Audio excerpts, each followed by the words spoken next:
Are your desires controlling you, or are you observing them?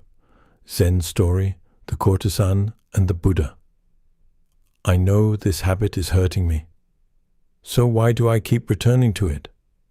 I know endless scrolling is exhausting me. So why can't I stop? I know this relationship destroys my peace. So why does my heart still chase it? And slowly, without realizing it, many humans stop living consciously. They begin living through impulse, through craving, through endless emotional hunger. Because desire always promises happiness, but desire never tells you where it is leading you. Imagine this. Long ago, Buddha once entered a quiet town with his disciples after many days of travel. The evening sky glowed orange above narrow streets. Oil lamps flickered outside small wooden homes. The smell of incense and cooked rice drifted softly through the air. The monks walked silently behind Buddha, barefoot, peaceful, calm. Among them was a young disciple known for his sincerity and inner stillness. As they passed through the marketplace, a famous courtesan noticed him. She was admired throughout the town for her beauty and charm. Rich merchants desired her. Musicians performed for her.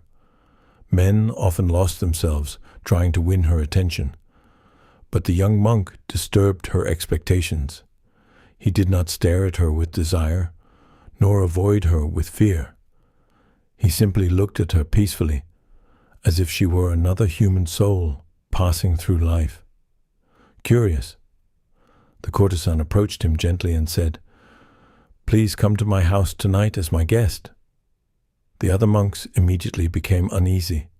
One whispered nervously, "Master, she will tempt him." Another quietly said, "If he goes, desire may consume him." The young disciple himself became uncertain, so he turned toward Buddha and asked, "Master, what should I do?" Buddha looked at him calmly, then softly asked, "Do you wish to go?" The monk reflected honestly before answering, "I feel no desire for her. She invited me respectfully." Buddha nodded gently. "Then go." The other disciples were shocked. Some silently questioned Buddha's wisdom. Others feared the young monk's discipline would collapse before morning. That night, the monk entered the courtesan's home. Soft music echoed through candlelit rooms. Silk curtains moved gently in the evening wind. The scent of flowers filled the air. The courtesan offered him rich food, comfort, conversation, laughter. Beauty surrounded him everywhere. And perhaps this is how desire enters most human lives, not violently, but softly, pleasantly, comfortably. Desire rarely says, "I will destroy your peace." Instead, it whispers, "Just a little more pleasure, a little more validation, a little more attention, a little more distraction." And slowly, the mind becomes addicted to stimulation. Modern humans suffer deeply from this. Some endlessly refresh social media, hoping one more notification will make them feel valuable. Some stay trapped inside unhealthy relationships because loneliness feels more frightening than suffering. Some constantly chase money, status, beauty, achievement, yet still feel strangely empty when alone at night, because desire itself never truly becomes satisfied. Once one craving is fulfilled, another quietly appears, and slowly, humans become servants to impulse. But the young monk remained peaceful. He did not suppress desire violently. He did not pretend to be holy. He did not judge the courtesan. He simply remained aware, still, present, like a calm lake untouched by storm.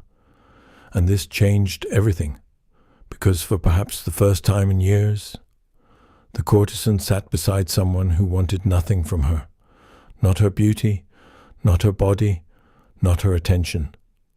The monk looked at her without hunger, without fear, without emotional need, and slowly, beneath all her beauty and performance, the courtesan felt something unfamiliar. Peace.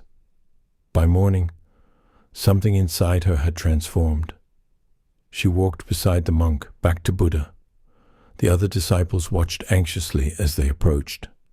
Then the courtesan bowed before Buddha and said, "I tried to pull him into my world, but his peace pulled me into yours. Please accept me as your student." And in that moment, the disciples understood something profound. Desire only controls the parts of us that remain unconscious.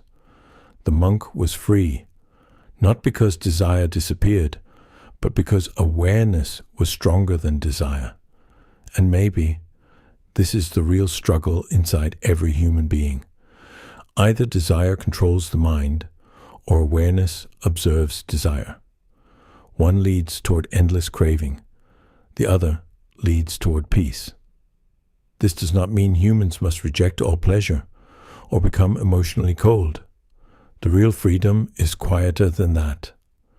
To enjoy life without becoming enslaved by every impulse, to feel desire without blindly obeying it, to pause before craving takes control. And this kind of awareness grows slowly, through silence, through meditation, through stillness, through learning to sit quietly with yourself without constantly escaping into stimulation. Sometimes healing begins very simply.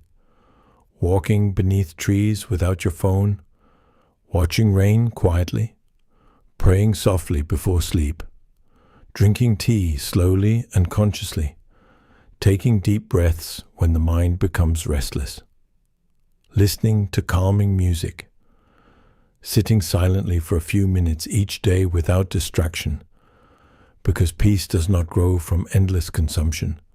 Peace grows when awareness becomes deeper than craving. Desire constantly says, more. Awareness quietly asks, why? And maybe the quality of your life depends on which voice you keep following. Stop scrolling, start living.